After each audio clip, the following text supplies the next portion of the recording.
በአንተ ምክንያት ነው ሰው የማይረዳው። በእንዳንተ አይነት ሰው ምክንያት ነው ሰው የማይደርስላቸው። ለምን አልቀስርም? ልክ አይደለም። እዚሁ ኢትዮጵያ ውስጥ ቀላ ወፈር ያለ ሰው በ15 በሬ እየተቀየረ ይገኛል። ቀላ ያለና ወፈር ያለ ሰው በበሬ ቀይሩም ብለው የሰው ስጋም ይበላሉ ተብለው የሚታሙ ሰዎች ኢትዮጵያ ውስጥ እንዳሉ ታውቃላችሁ። ተወዳጁ ድምፃዊ አብዱኪያር ባጋራው ቪዲዮ ምክንያት ብዙ ሰዎች እንደታመመ እየተናገሩ ይገኛሉ። ነገር ግን ሙሉ መረጃውን ብዙ ሰው በአግባቡ ሲናገር አልተመለከትኩም። በዚህ ቪዲዮም ሙሉ መረጃውን ለእናንተም ጥንቃቄ መማሪያም እንዲሆን አድርጌ አቀርብላችኋለሁ። ልጅነታችንንም ሲያሳምርልን የነበረው የኢትዮጵያ ሩጫና የኦሎምፒክ ሽልማት ፌክ መሆኑንስ ሰምታችሁ ይሆን? ወርቅ አስገኙ አትሌቶቻችን ምናምን ሲባል የምር ወርቅ እንደማይሸለሙ እናንተም ታውቁ ነበር? እንደዚሁም በቲክቶክ የሴቶች ጠበቃ በመባል የምትታወቀው ጆርዲ በዛብህ በአሁን ሰዓት ላይ የሴቶች ንቅናቄ ልታስጀምር እንደሆነ እየተሰማ ይገኛል። ከቀጣይ ሳምንት ሮብ ጀምሮ አንዳንድ ውሳኔዎች እንደሚወሰኑም ሰምተናል።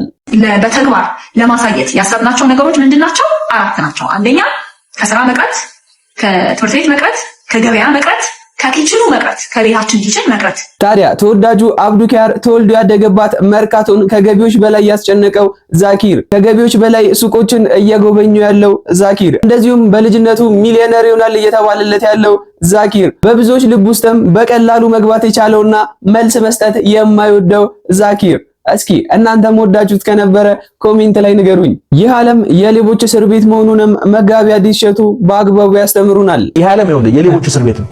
የባለሀብቱ ሼህ አላሙዲንም ድንቅ የተባለ ስራቸውን የምንመለከት ይሆናል። እንደዚሁም ትልቅ ሰርፕራይዝን እናሰማችኋለን። ታዲያ ቅድም እንዳልኳችሁ ተወዳጁ አብዱኪያር ተወልዶ ባደገበት ሰፈር ከገቢዎች በላይ መርካቶን ያስጨነቃትን ዛኪር የልጅነት ጊዜ ያልተነገረ ልጅነት ተመልክተን እንመለስ። ስንት ነው እሱ? 130 ይሄ ስንት ነው? ይሄ ስንት ነው? 100 ብር። ይሄ ብቻውን ስንት ነው? 60 ብር። 160. እሺ አንድ ሶፍት ጨምርበት። ብር ነው። ስንት ነው? 60 ማሻአላህ። እሺ እሺ ማስቲካ ይፈልጋለሁ። ጦር አይደለም የምፈልገው፣ ቀረፋ። ቀረፋ የለህም? ቀረፋ ማስቲካ። አዎ ስንት ነው? 20 ብር። 15 ብር። 180 እና 15 200 እንዴ? እሺ በፌስታል አድርግልኝ። እሺ በፌስታል አድርግልኝ። ፌስታል የለም?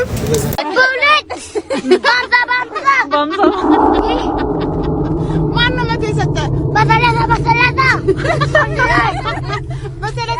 ይቀርጽዋል። እናትህ ነው የምትመስለው። አንቺ ነው የምትመስለው። አንቺ ነው የምትመስለው። እኔ ትመስላለህ ካንተ አውቀህ። እኔ እንዳንተ ቆንጆ ነኝ፣ አንተ ትበልጣለህ ካለ ነው። 100 ሚሊዮን ብር ይፈልጋል። 100 ሚሊዮን ብር ሲኖረው ዛኪር 100 አይደለም። 100 ምንድነው? 1000 ብሎ 1000 ሚሊዮን አትፈልገው ብቻ እንዲኖር። ከዛ ምን ልታደርግበት? በቃ ቤት ይገዛለሁ። ቤት ይገዛል። እሺ ቤት ይገዛለሁ። ልብስ ይገዛለሁ። ልብስ ይገዛል። እሺ ከዛ መስጊድ ይገዛል። መስጊድ ይገዛል። ማሻአላህ። እሺ ከዛስ? ሌላስ? ከዛ ሰው ይገዛል።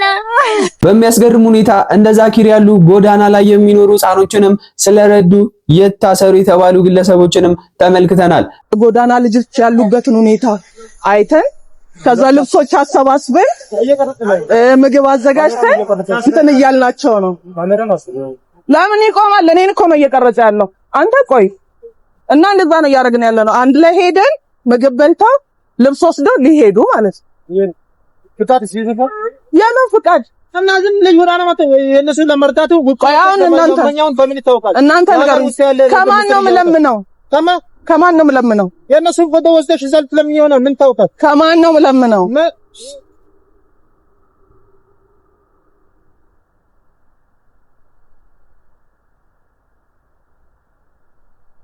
ነው ሰው ከዚህ በፊት እንደ ፈረንጆቹ ይቀርጹ ነበር። እንደዛ አታውቁ እንዴ? ማስይያ ነው በአንተ ምክንያት ነው ሰው የማይረዳው። በእንዳንተ አይነት ሰው ምክንያት ነው ሰው የማይደርስላቸው። ለምን አልቀስርም? ልክ አይደለም። በጣም ጥሩ ስራ አይደለም። ምንድነው? ሰው ነኝ ሚዲያ ባለሙያናት ሰው እየረዳች ነው። ምንድነው አንተ ምን አስተዋጽኦ አድርጋለህ? እስቲ ለምሳሌ ለነዚህ ልጆች ዳቦ ገዝተህ አመሰግናለሁ። ቃል ያለና ወፈር ያለ ሰው በበሬ ቀይሩን የሚሉት ግለሰቦች የቀየሩትን ሰውዬ ምን ሊያደርጉት ነው? ኮሜንት ሴክሽን ላይ ሐሳባችሁን እየነገራችሁኝ መረጃውን አብረን እንመልከተው። ቃል ያለና ወፈር ያለ ሰው በበሬ ቀይሩን ብለው የሰው ስጋ የሚበላሉ ተብለው የሚታሙ ሰዎች ኢትዮጵያ ውስጥ እንዳሉ ታውቃላችሁ። ቦታና አካባቢ ከጠራን ያየማለና ከሰዎች ጋር የምታውቁ ሰዎች ከፈለገ ኮመንት ላይ ጻፉ። ሲሲ ባቡር ስራ ጨረሰና መኪና አድርሱልኝ ያለ ወደ ሆነ ሀገር 15 ዓመት አላለቀም አሉ ያ መንገድ። ከዛ ለምንድን ነው እንደዚህ የሚሆነው ስንል በተለይ ዘላለም የምትባል ድሬዳዋ ሲሚንቶ ደላላ፣ ቴዲ የምትባል ቻይንኛ አስተርጓሚ ካላችሁ ኮመንት ላይ ጻፉ። እናንተ ደርሶባችኋል። ቃል ያለ ወፈር ያለ ሰው ካዩ ወራ ይሄው 15 በሬ ያለኝ በ15 በሬ ይሄን ሰው የቀይሩኝ የሚል ኮሚኒቲ አለኝ ሀገር። ወላሂ ለአዚም ይኸውላችሁ አንዱን አጋጣሚ ልንገራችሁ። እኔ መኪና ላደርስ ሄጄ ብቻ ለማንኛውም እኔ ካለው ከሁሉም ነገር ጋር ተስማማ ብሎ ፈጥሮኛል። አላህ ልንገርህ፣ መጋላው ከተማው ዋና ከተማ አለው። ገባ ትላለህ ብዙ ኪሎ ሜትር 30-40 ኪሎ ሜትር መንገድ የለም ምንም።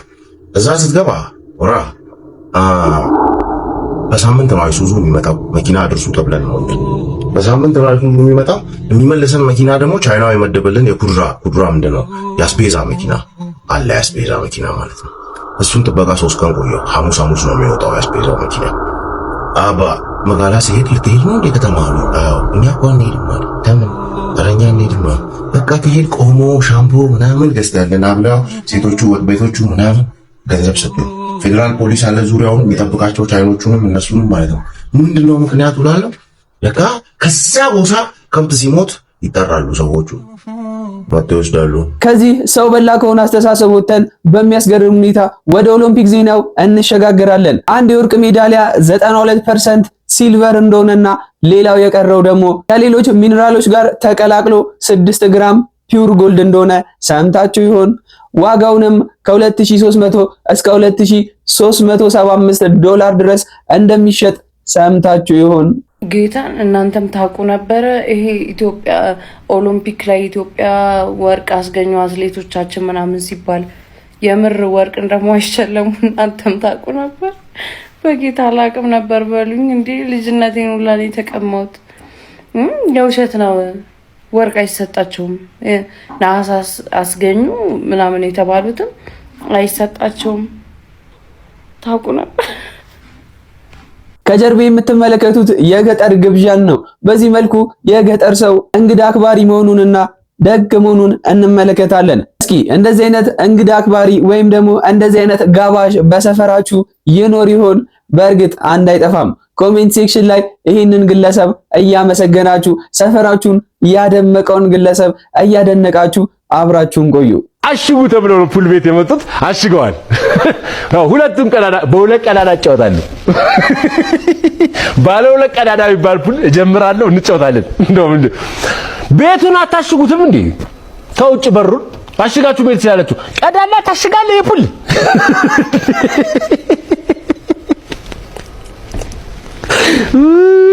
ጎዳኝ። ዛሬ ተጎዳ ነው በቃ። እኔ አሻጊ ፍቅር እኮ ነው የእሸጋ ፍቅር። ወረቀቱም ከሚባክ ገንዘብ የሚሸልም እኮ ነው የሚመስለው። ለጥፍ አድርጓል። አለቀባቸው። አራቱም ነበር ለጥፎ ያሰቡት እና ወረቀት አልቋል። ጥግና ጥጉን ጠይቀው ነው እዛ ጋርና እዚህ ጋር ካሸግ ነው በሁለቱ አይጫወቱም ብሎ ነው። እዚህ ጋር ቀላል ለማስገባት ከባድ ነው። ስትራቴጂክ ነው አስተሻሸጉ። በነገራችን ላይ ጨዋታ የምትጀምረው ብሬክ የምታደርገው በዚህ በኩል ነው። ከዚህ ሳይድ ስለሆነ ሊገባ የሚችለው ወይ እዛ ጥግ ነው ወይ እዚህ ነው። ስለዚህ ጎንና ጎን ከዚህ ጋር አትጫወትም መቼም ተከተለበዛ። ስለዚህ ፑል የሚያውቅ ጥሩ ተቋማሪ የሆነ የደንብ ኦፊሰር ነው ይሄን ሀሳብ ያመጣው።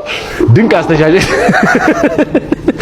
ራሱ እዚህ ደንበኛ ነው የጠቆመባቸው ራሱ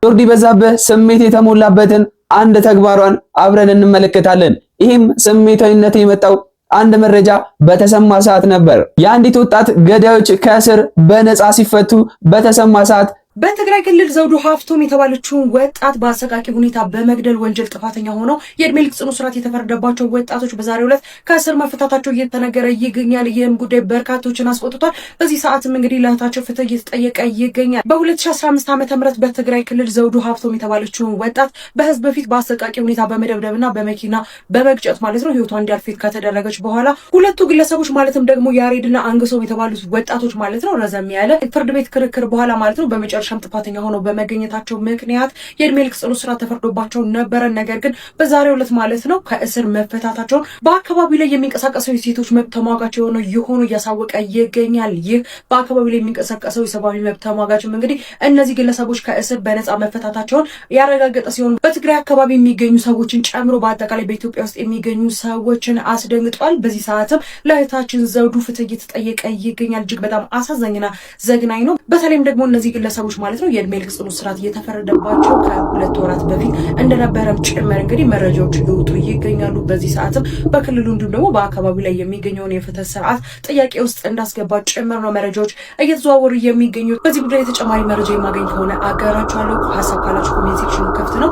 ሁላችንም ለእህታችን ፍትህ እንጠይቅ። እኔም ለእህታችን ፍትህ ማለት ፈልጋለሁ። በሌሎች ጉዳዮች ከመመለስ ድረስ ግን የምታስመልክቷን መጫናችሁን አትርሱ። መልካም ቆይታ ያላችሁ። ጆርዲ በዛብህም እንቅስቃሴውን ስታነሳሳና ስትቀሰቅስ የነበረበትን መረጃም ለእናንተ ይዤላችሁ ቀርቤያለሁ። በተግባር ለማሳየት ያሰብናቸው ነገሮች ምንድናቸው? 4 ናቸው። አንደኛ ከስራ መቅረት፣ ከትምህርት ቤት መቅረት፣ ከገበያ መቅረት፣ ከኪችኑ መቅረት፣ ከቤታችን ኪችን መቅረት አንደኛው። ሁለተኛ ቅድም እንዳልኩት ለፍትህ ሚኒስቴር እና ስፔሻሊ ለሴቶችና ህፃናት ሚኒስቴር 3 ስልክ አለው፣ 1 ኢሜል አለው ፐብሊክ። እነዛን ኢሜልና እነዛን ስልኮች በመጠቀም ደውሎ ድምጻችንን ማሰማት። አዲስ አበባ ኮሪደር ልማቱ ምናምን እየተባለ በቃ ሶሻል ሚዲያ ላይ ሆይ ሆይታ። ኦኬ ሶሻል ሚዲያ ላይ ሆይ ሆይ ማለት ይፈልጋል አይደለ መንግስት። ስለዚህ ጉዳይ ሆይ ሆይ ብለን ኮሪሌት ማድረግ አለብን። አዎ ኢትዮጵያ በጣም አሜዚንግ የሆነ ቱሪዝም እንትን አላት፣ የቱሪዝም እንቅስቃሴዎች አሏት። በጦርሳ የሴቶችን የማጥቃት እንቅስቃሴም አላት ነው፣ ሴቶችን የማጥቃት እንቅስቃሴ አላት። ሶ ያንን ኤክስፖዝ ማድረግ ማለት ነው መፍትሄ እስኪሰጥ ድረስ። ሶ እዚህ ላይ ነው የምናወራው ዛሬ። ሶ ሀሳብ ስትሰጡ፣ ጥያቄ ስታነሱ፣ ምንም ስታደርጉ እዚህ ነገሮች ላይ አድ ልናደርግ የምንችላቸውን ነገሮች ትነግሩናላችሁ ማለት ነው። ግን እንዳትረሱ ከሰኞ እስከ ሮብ ለማድረግ ለመስራት። ሶስተኛ ፌስቡክ እና ትዊተር፣ ስፔሻሊ ትዊተር ያላችሁ ፌሚኒስቶች በጣም ነው የምታስፈልጉን አሁን ላይ። ትዊተር ላይ እና ፌስቡክ ላይ እነዚህን ኦፊሶች ልክ እንደ ሌላ ጊዜውም ትላልቅ የሚባሉ ተቃውሞችን እያስተናገረች ትገኛለች። ታዲያ አግባብ አለው ብላችሁ ታስባላችሁ? ሴቶች ስራ እንዳይሄዱ እንደዚሁም ልጆችን ትምህርት ቤት እንዳይልኩ ማለት ትክክል ነው ብላችሁ ታስባላችሁ? ተቃውሞስ ምን አይነት ነው የሚለውን አብረን እንመልከት። እዚህ ጋር ደግሞ ሌላ ትኩሳት ይላል። ለማለት 3 ቀን በጣም the most important thing ለወንድ ልጅ የቤቱን ስራ ብቻ ስሙ። የውጭውን ስራ by the way አድረገ ልገራችሁ the most important thing ለወንድ ነው። ወንድ ስለሆንኩኝ ብርና ብር ብቻ ነው። ሁሉም ነገር ገበያ ላይ ያገኘዋለሁ። አትሾሉ። በዛ ላይ ደግሞ አንድ ነገር ልንገራችሁ፣ ተባይ አገተኝ ከሴቶች የማገኘውን ነገር አንድ ነገር በቃ ፐርፐዝ እነሱ ጋር ያለ ነገር አለ፣ እሱም ገበያ ላይ አለ። አርፋችሁ ተቀመጡ ፌሚኒስቶች። ብዙ ሜን ያክል the most important thing ነው ብላችሁ አታስቡ። ስለሆነ ተናወራና ማለት እኔ ግራ የሚገባኝ ነገር ኢትዮጵያ ውስጥ እንደውም ካሁን በኋላ ወደዳችሁም ጠላችሁም እንደ ህንድ ጥሎች እስካልጣላችሁ ድረስ እናገባችሁ ጨርቃችሁን ትጥሩ እንደው እናያለን። ግን የተከበሩ ሴቶች ባሉበት እንዳሉ ሁሉ ወንድ ልጅ እንዲህ መባል አለበት። መንግስትና በዚህ ስለ መንግስት አይመለከተኝም። እሱም ማናገር ትችላላችሁ።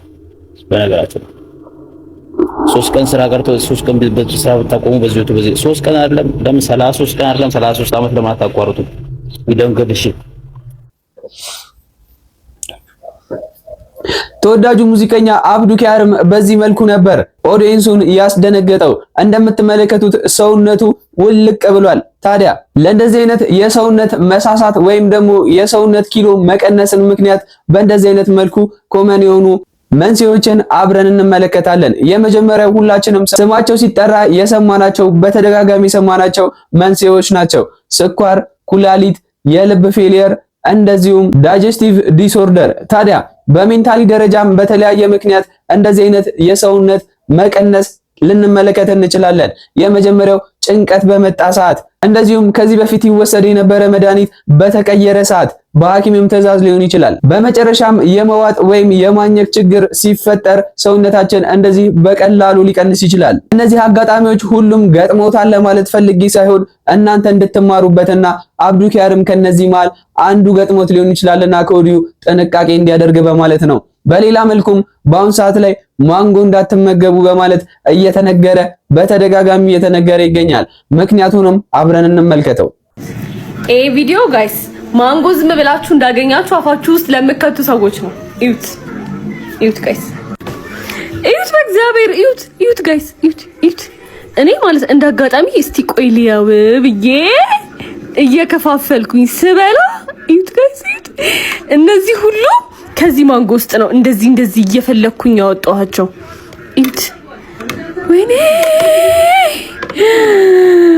እና እያያችሁ ብሉ፣ በቃ እያያችሁ ብሉ። እኔ ማንጎ እንዴት እንዳስጠላኝ እያያችሁ ብሉ።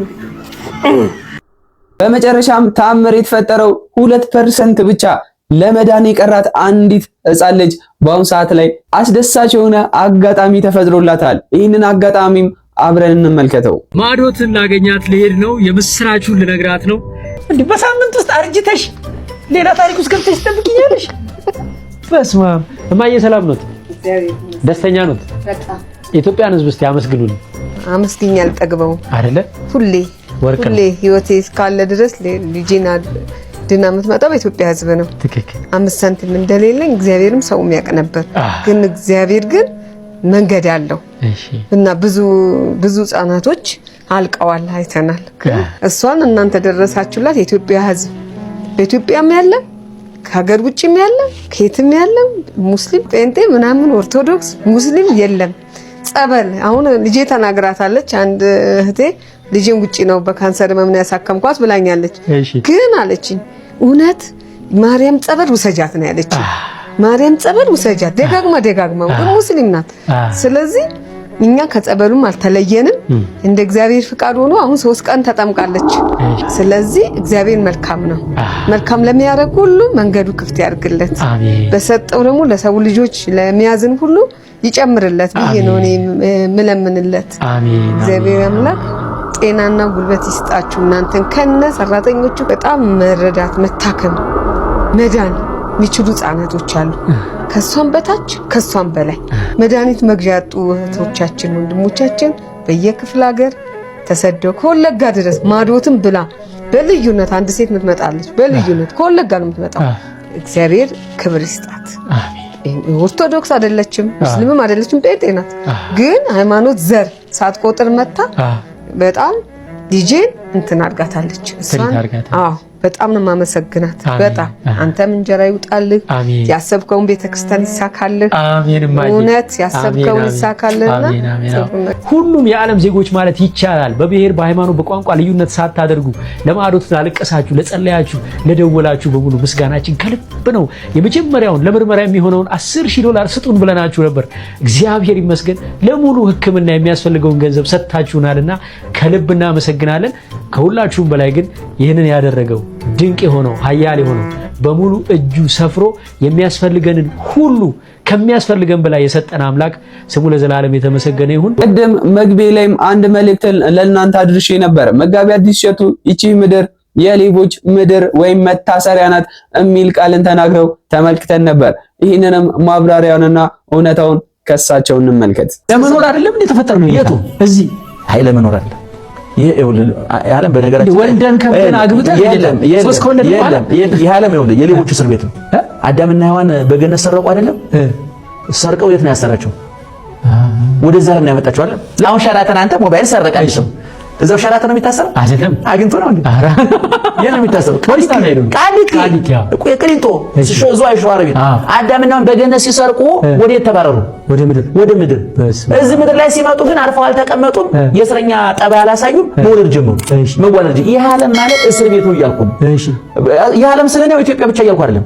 አሜሪካም አውሮፓም እስር ቤት ነው። እንግዲህ አውሮፓና አሜሪካ ምን አይነት እንዴ ውሃ የማይጠፋበት መብራት የማይጠፋበት ሻላል የሚበላበት እስር ቤት ማለት ነው። ይሄኛው ደግሞ ከፋ ያለው እስር ቤት እንደማለት። ስለዚህ አሁን አዳምና ሔዋን ወደዚህ ዓለም መጥተው እስር ቤት ነው የተዋለዱት። ቅዱስ ጴጥሮስ ምን ይላል መሰለህ? ወንድሞቼ በዛ ዓለም ስትኖሩ እንደ እንግዳና እንደ ስደተኛ ሆናችሁ ኑሩ ነው የሚለው። እንግዳ ለምሳሌ አንተ እኔ ቤት እንግዳ ሆነ መጣ ዛሬ መጣሁን አድረህ ብትሄድ ይሄን ግድግዳ ፍረሳችሁ ሰፋ አድርጉት፣ ያንን ቁም ሳጥን ከዛ ጋር አንሱት ትላለህ። ምን አገባህ?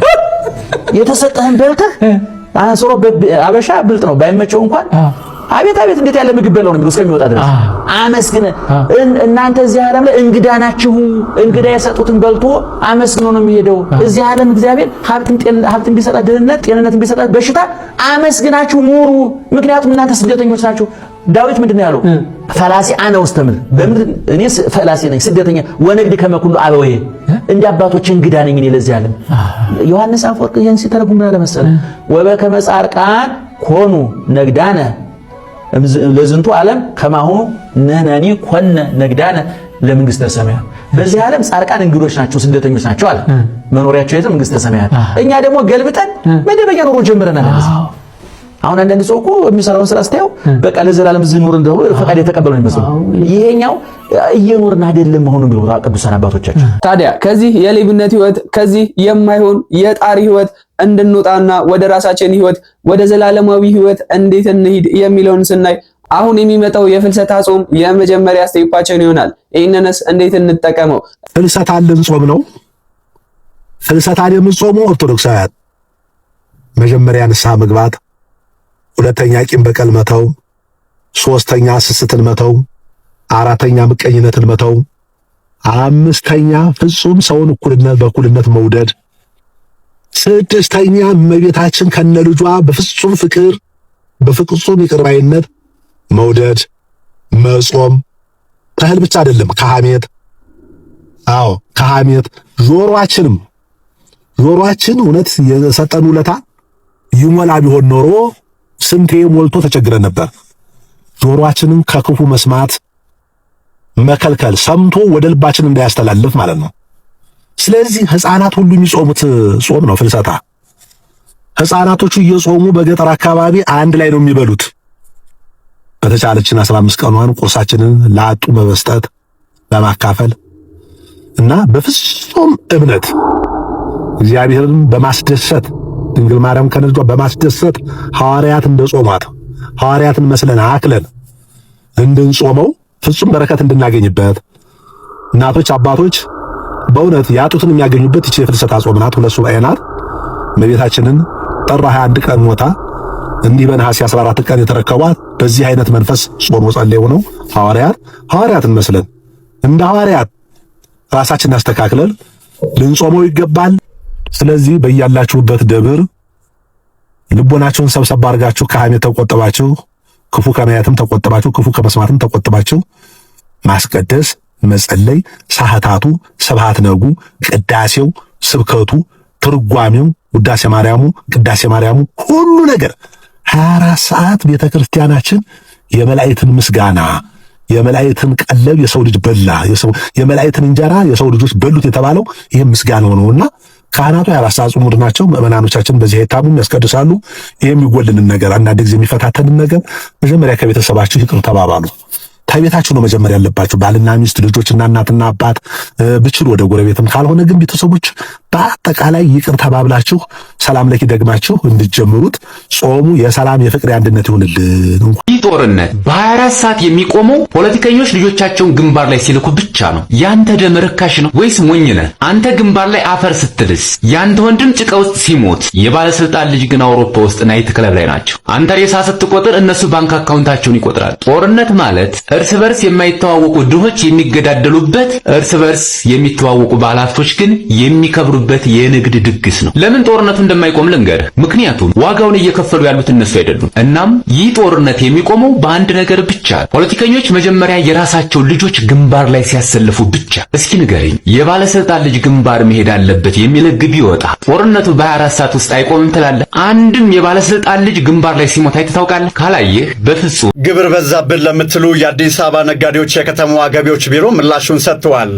ቢሮ በሰጠው መግለጫ ላይ አነስተኛ ነጋዴዎችን ላለመጫና ለማበረታታት እየሰራው ነው ብለዋል። ለምሳሌ በራይድ በኪራይና በተለያዩ ዘርፎች የተሰማሩ ከ456 ሺህ በላይ የደረጃ ለግብር ከፋዮች እንዲከፍሉ የታቀደው 9.2 ቢሊዮን ብር ብቻ ነው ብለዋል።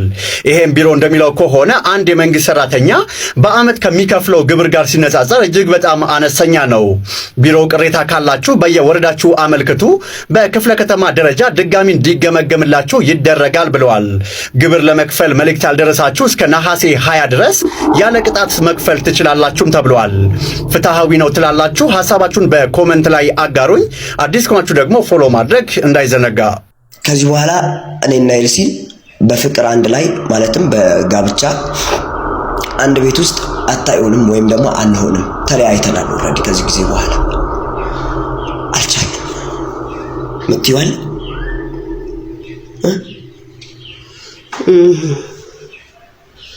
የ7 ዓመት ልፋት ይሄን የመሰለ ንጹህ ፍቅር፣ መተሳሰብ፣ መዋደድ ብቻ በጣም ብዙ ዋጋ የተከፈለበት ፍቅር እንደዋዛ። ለማንኛውም መለየታችንን አምነን ተቀብለን ወስነን ጨርሰን ግን ሳናሳውቃችሁ ያው ብዙ ጥያቄም ስለምትጠይቁ ግን አንድ ልነግራችሁ የምፈልገው እውነት እግዚአብሔር ፈቅዶ እድሜ ሰጥቶኝና የተሻለ ቦታ ጥሩ ደረጃ ከኔ የተሻለች የምትንከባከበው የምትወደው የማትጎዳው በጣም በፍቅር የምትይዘው ሴት አግኝቶ ጥሩ ህይወት ሲኖር ማየት፣ ስኬት ላይ ደርሶ ማየት ናፍቆቴ ነውና እናንተም ጸልዩልን። ብቻ ከአቅማችን በላይ ነው። አብረን ብንወልድ ባንለያይ አብረን ቢያልፍልን በጣም ደስ ይለናል። ግን አልቻልንም፣ ከአቅማችን በላይ ነውና ከዚህ በላይ ጥያቄ ማትጠይቁን። ብቻ የእግዚአብሔርን ፈቃድ አይደለም መሰለኝ ነገሮች ሊሆን አልቻሉም። ፋይናሊ ይሄ ሆኗል። ባይሆን ደስ ይለኛል። ለብዙ ጊዜ መሸሻው እውነት ነው። አሁን ግን ሆኗል። በጣም አዝናለሁ ይሄንን ነገር በማለቴ ለመቀበልን በመዘጋጀቴ። ግን በቃ ሆነ። ለብዙ ጊዜ የምፈራው እውነት ነው። ሆነ። አዝናለሁ። ጥሩ ህይወት እመኝልሃለሁ ፍቅር። በፍጹም ደስተኛ ሆነ ማግኘት ተሻለው። ከዋጋ እግዚአብሔር ጥሩ ነገር እንዲገጣም ጠንክሪ። ጨካኝ መሆን ይኖርብናል በህይወት። ጠንክሩ። ግን የተረዳሁት እውነት ቢኖር ፍቅር አልተፈጠረም። ማፍቀር አይችልም። ፍቅር ላለው ነው። የዛሬ 18 ዓመት ለመጀመሪያ ጊዜ ሼክ መሐመድን ሳውቃቸው አንተ ነህ እንዴ ዶክተር በላይ? አንተ ነህ ዶክተር በላይ? ስላንተ ብዙ ሰምቻለሁ። መቼ እንደሆነ አላውቅም። አንድ ቀን እረዳሃለሁ፣ ደህና አድርጌ እረዳሃለሁ። አይዞህ በርታ። አይን እኮ የምሰራው ትንሽ ነገር ነው። ቢሮዬ እንኳ በኮንቴይነር የተገጣጠመ የለመንኩት ነው። ገንዘብ ስለሌለን የምንከራየ ቤት መከራየት አልፈለኩም። ለምኜም የማገኘውን ገንዘብ ለቤት ክራይ ላውለው ስላልፈለኩ አልኳቸው። አይ ስማ ልንገርህ፣ ግድግዳው ቆርቆሮ፣ ጣራው ቆርቆሮ፣ መሬቱ አፈር ከሆነ ሰው ተነስቶ ትልቅ ደረጃ ይደርሳል። እንደዚህ አይነትም ሰው ስሙን ሰጥ ነገሩኝ ማን እንደሆነ። ግንዛቤ ያገኘው እግዚአብሔር ፈቃዱ ሆነ።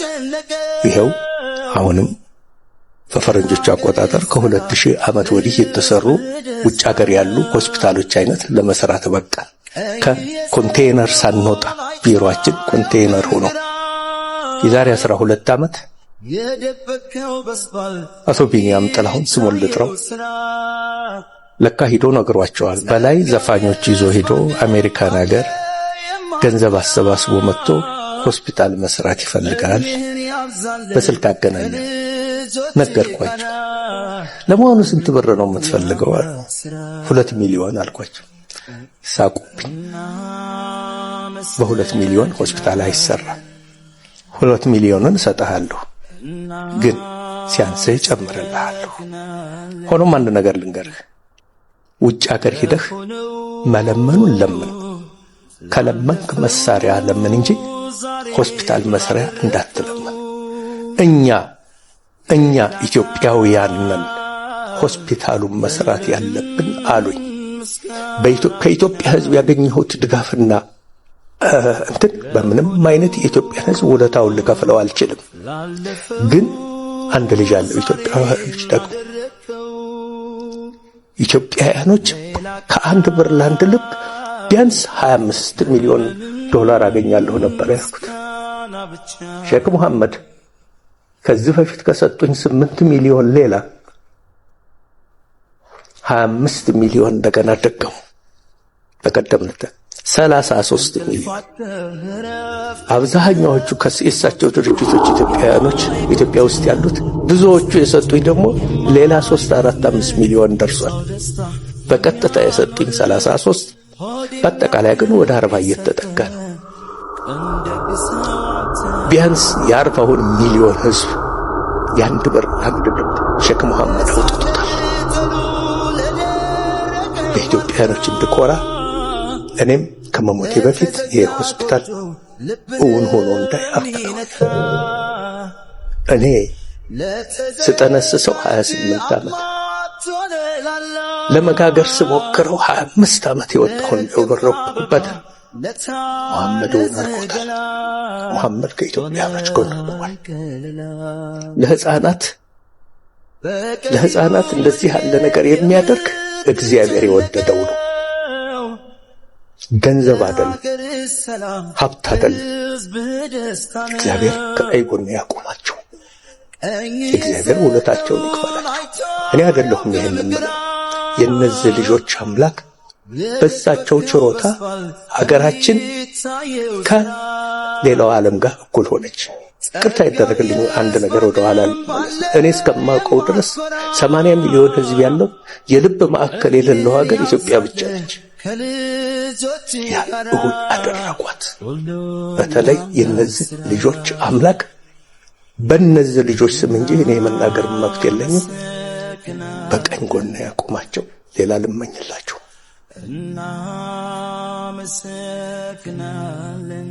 መልካም የጾም ጸሎት ጊዜ ይሁንላችሁ እያልኩኝ በዛሬም ጅላችሁ የመጣቸው ቪዲዮዎች እነዚህ ነበሩ። በቀጣይ ቪዲዮ እስከማገኛችሁ ድረስ ቸር ቆዩልኝ።